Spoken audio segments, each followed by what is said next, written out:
आजचा जो माझा ब्लॉग आहे तो मी प्रँक करणार आहे आमच्या मामींवर, अण्णांवर आणि यांच्यावर. ही आहे ती बँडेज पट्टी आणि मी आता ही लावते.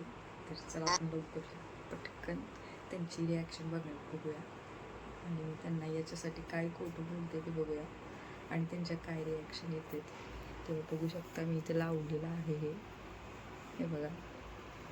तर बघू. केसातलं क्लचर काढून ठेवलं होतं आणि त्याच्यावरच डोकं ठेवलं गेलं आणि माझं लक्ष नव्हतं. ते मला क्लचर तुटलं आणि त्याचं जे टोक आहे ते लागलं, मला घासलं आणि चीर पडली. तर हे कारण मी सांगणार आहे. तर बघू तर कुणाला पटत आहे. तर तीच लावली मग.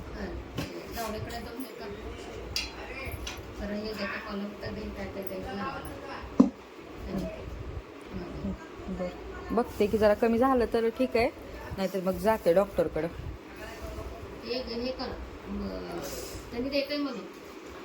ते कळालं नाही हो, अशी जास्त ते टोक घुसलं गेलं त्यामुळं. नाहीतर एवढं काही गरज नव्हती लावायची, पण टोक घुसलं ते.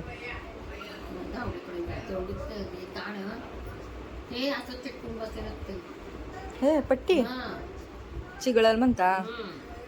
हां हां ते वारं पाहिजे ना. हां हां हां वाळायला.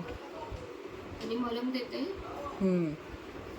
ते मलम ते लावायला सांगितलं झोपायला मलम वार मोकट ठेवलं. हां पडलेलं.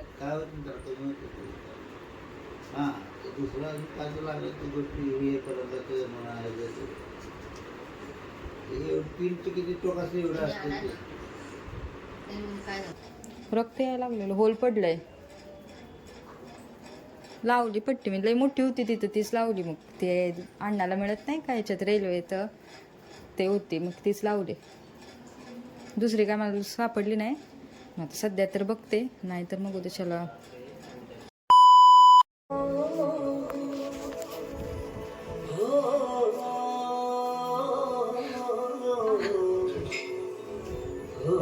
तर आपण आता ही पट्टी काढून टाकणार आहोत.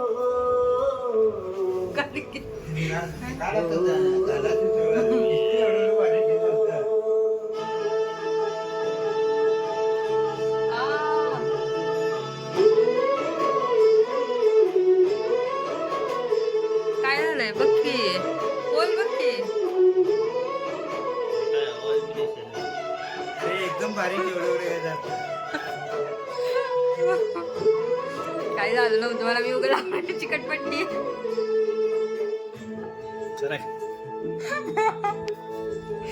अण्णा मला काय झालं नव्हतं, मी उगा लावलेली चिकटपट्टी. बघा काय नाही झालं मला.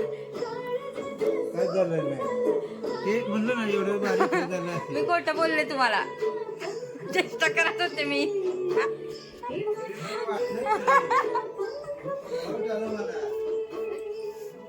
बघ हिने खोटं बोलत होते सगळं.